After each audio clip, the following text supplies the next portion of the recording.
یغنیہم اللہ من فضلہ، فرمایا اگر وہ فقیر ہوں گے اللہ انہیں اپنے فضل سے غنی کر دے گا۔ یعنی جب تم نکاح کرو گے تو اس وقت یہ نہ سوچو کہ آئے گا کہاں سے، کھائے گا کہاں سے، لائے گا کہاں سے، فرمایا اس کی فکر کرنا چھوڑ دو، اس لیے کہ جب تم کسی کے ساتھ نکاح کرتے ہو اللہ تبارک و تعالیٰ اس کے حصے کا رزق بھی تمہیں عطا فرما دیتا ہے۔ اکثر آپ نے مسئلہ سنا ہوگا کہ جب کوئی مہمان کسی کے ہاں آتا ہے تو اللہ تبارک و تعالیٰ اس کا رزق بھی ساتھ بھیج دیتا ہے۔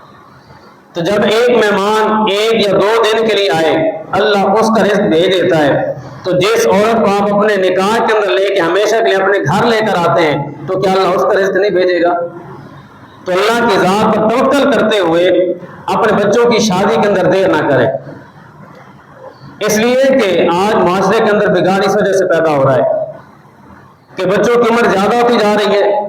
بچوں کی عمر زیادہ ہوتی جا رہی ہے۔ ابھی کہتے ہیں جب یہ کالج کے اندر پڑھ رہے ہیں تو یونیورسٹی کے اندر پڑھیں گے، پھر کوئی نوکری کریں گے، پھر کرتے کرتے عمر 30+ ہو جاتی ہے، پھر رشتہ تلاش کرنا شروع کرتے ہیں اور پھر کوئی رشتہ نہیں ملتا۔ جب رشتہ مل گیا تو چلو پھر ابھی منگنی کر دیتے ہیں، منگنی کر دی تو منگنی کو 2 سال گزر جاتے ہیں،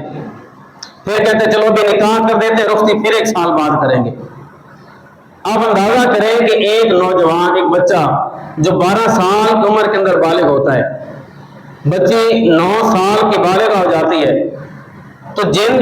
کی عمر جو ہے وہ 9 سے 12 سال کے درمیان بالغ ہونے کی ہے، جب ان کی عمر 32 33 35 سال کی ہو جائے گی تو بتائیں 20 سال کا عرصہ وہ کیسے گزاریں گے؟ جس طرح کھانا بندے کی ضرورت ہے، جس طرح پینا بندے کی ضرورت ہے، جس طرح لباس بندے کی ضرورت ہے، جس طرح رہائش بندے کی ضرورت ہے، اسی طرح نکاح کی یہ ضرورت ہے۔ جب اس کو فطری طور پر پورا نہیں کرتے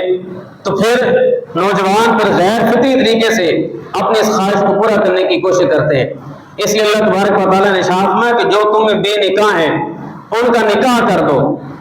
اور آقا کریم علیہ السلام نے ارشاد فرمایا، امام بخاری نے، امام مسلم نے، امام ترمذی نے اس حدیث کو روایت کیا، حضرت عبداللہ بن مسعود رضی اللہ تعالیٰ عنہ آپ روایت فرماتے ہیں کہ آقا کریم علیہ السلام نے ارشاد فرمایا کہ اے جوانو، تم میں جو کوئی نکاح کی طاقت رکھتا ہے تو اسے چاہیے کہ وہ نکاح کرے، اس لیے کہ یہ اجنبی عورت کی طرف نظر کرنے سے نگاہ کو روکنے والا ہے اور شرمگاہ کی حفاظت کرنے والا ہے، اور جس کے اندر نکاح کی استطاعت نہیں وہ روزہ رکھے، اس لیے کہ روزہ شہوت کو توڑنے والا ہے۔ تو جس کے اندر طاقت ہے،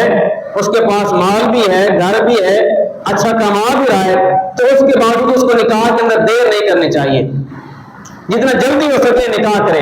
اس لیے کہ آقا کریم علیہ السلام نے ارشاد کیا کہ یہ نکاح کی بھی حفاظت کرتا ہے اور شرمگاہ کی بھی حفاظت کرتا ہے۔ اسی طرح آقا کریم علیہ السلام نے ارشاد فرمایا کہ جو خدا سے پاک اور صاف ہو کر ملنا چاہتا ہے وہ آزاد عورتوں سے نکاح کرے،